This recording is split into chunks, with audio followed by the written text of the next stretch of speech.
మృగశృంగుడు యముని గూర్చి వ్రతమును ఆచరించుట ఆ విధంగా ఏనుగుకు శాపవిమోచనమై తర్వాత మరలా మృగశృంగుడు కావేరి నదిలో దిగి అకాల మృత్యువు ఆతబడిన ఆ ముగ్గురు కన్యలను బ్రతికించి నిమిత్తము యమధర్మరాజును గూర్చి తపశ్చేయ ఆరంభించాడు.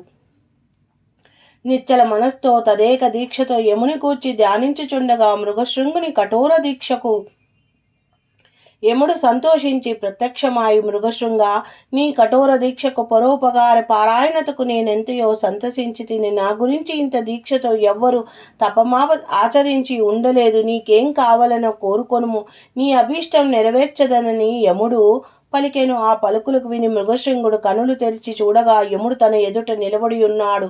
వెంటనే చేతులు జోడించి, మహానుభావ, ఎంతటి తపశ్శాలురకైనా దర్శనమివ్వని మీరు, నాబోటి సామాన్యునికి మీరు దర్శనమిచ్చుట నా పూర్వజన్మ సుకృత ఫలము తప్ప వేరొకటి కాదు.